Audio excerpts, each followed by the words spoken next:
Hey, hi everybody, it's Chris, and on this episode of Hofbrau and Amigas, we're doing what I would consider my final upgrade to this. And hopefully I will be able to keep its lid on and keep her dressed for a while. See what is left to put in this thing. Actually many things, but today is this. This is way too much money for what I paid for it.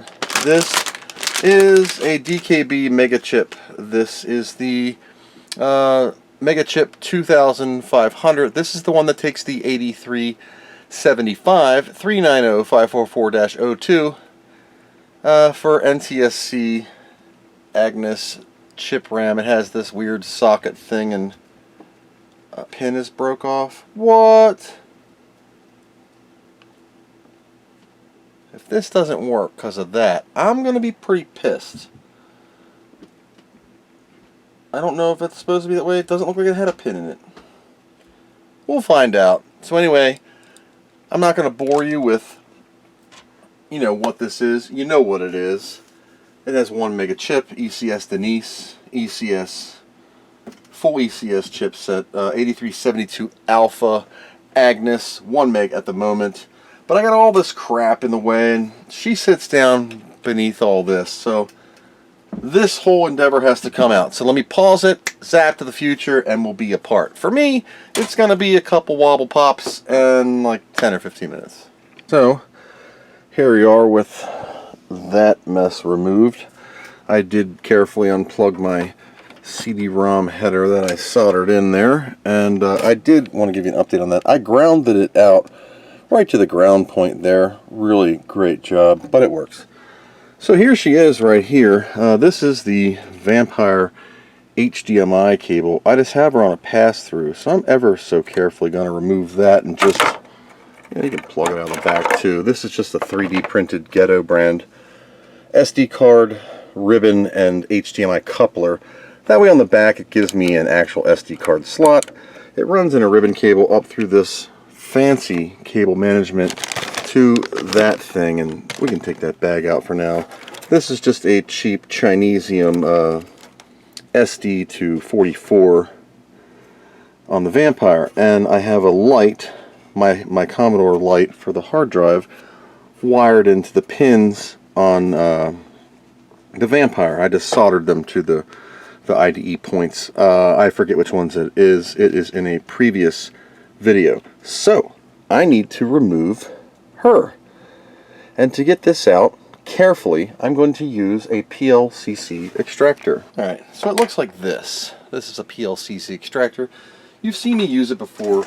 Some of the bigger chips like the Agnus here is a little easier because you can actually stick this down fully beside it and you squeeze this, but if you're not underneath, it won't come up right. So there we go. That's a quick removal. Non-scratched 8372A Agnus. Pin 1 is always towards the right side of the Amiga. So carefully, we're going to put that there. Alright, so here's our girl. This is the DKB 8375, and I removed her. She was dot to the right. So dot to the right on this would be here as pin 1. So do I do it this way? Okay, that's right. We're just going to push her down. I thought that jumper was something crazy. There's my air conditioner. So this guy's got to go on 36 of Gary. 36 on Gary is right above the 1, but 12th pin from the right. We'll count it just to make sure. I'm going to screw this up. Okay, that's that. Interesting. I need some more wires here. I should dab a hot glue to hold this down, but I'm not going to. So the whole endeavor spiel looks like this. The Vampire has some room. Let me unplug you here and get off the wobble stick. Yeah! We'll edit this part out. So here she is. We're looking video slot side in. And we got the Vampire. We have the DKB 8375 2 meg agnus MegaChip. She runs this magical wire around to pin 36 of Gary here, and that's all she wrote. Now, on my behalf, I already had a 1 meg agnus. If you don't have a 1 meg agnus and you're like a 512er, you'll have to do some jumper settings for yours, and you know, that's JP7 and all those guys, and there's the little slice that I can't see that you have to give it a slice. But this one's already done. If you need to do yours, if you can even find one of these for a reasonable price, I paid over 200 bucks for this sucker because I am an idiot. But I needed one and wanted one, and now the video toaster, if I ever and ever use it, will have enough RAM to launch without being in a crappy screen resolution. But that's for the future. Let's put this back together and see how it works. And just like that, I'm put back together. I do need to hook everything up. Before you put your vampire back together, make sure that you hook up your HDMI, dude. And this is just I wonder if I could just squish that right there. That would be great. We'll do the right thing and use a screwdriver just to push this wire down. Just right underneath the DKB and the vamp. Do this nice little bend and carefully plug it in. SD card is intact. And now I can plop the assembly back on. Alright, we'll just kind of go like that. That looks good. Now we can start where we left off. We'll put the DK bezel. What am I talking about? The monitor on VGA. Oh, I need a keyboard. Whoop. I always plug everything in before I turn it on. Never hot plug Amiga anything. Number one, you might blow something up. Number two, John Hotel might yell at you. Here we go. Let's see. I'm on VGA. We're just gonna hit it. Flash floppy. Got a screen. Yeah, I'm gonna do the 2-finger salute here just to see if I got anything. And then we're gonna boot off of Amiga. Did I miss that? Let me guess, mouse button. You're not working. You're not working. Hang on. Let me get a mouse that gives a poop. I'm taking the boot jumper off of the GVP card. That will poop out the CD, but it gives me my normal boot sequence back. It'll yell about probably everything, but that way it just boots. There we go. So I can see the normal boot diagnostics. It looks a little funky. It's like off.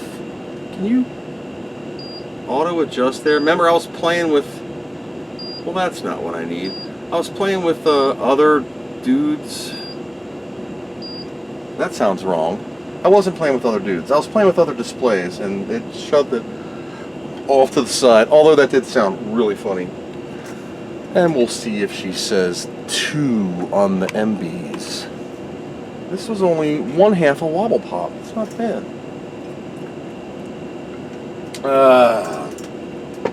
Chip, 2 megs, 134 megs of vampire memory, 0.5 mega slow. Now, why do I have 0.5 mega slow? It's the Vampire's re-kick map ROM kind of thing. The Vampire has 128 megs of RAM. I have an 8 meg GVP board, and I have the 0.5 megs. So we're just going to do this, and we're going to say the chip RAM. We're going to test the chip RAM address real quick. And that is like my final hurrah that I've got to do on this machine until I buy something else. But I'm not planning on it unless I get another video card or something else. I don't know. But it sure is fun to work on your old equipment because I still use this all the time.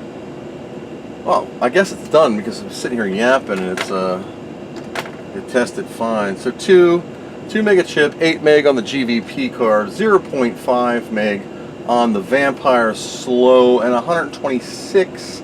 It's actually 128. Let's let her boot, and she will yell about the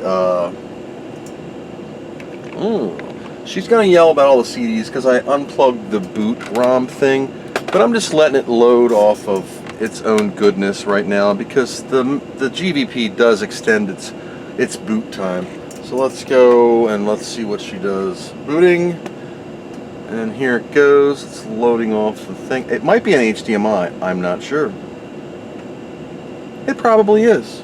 So let me flip it to HDMI.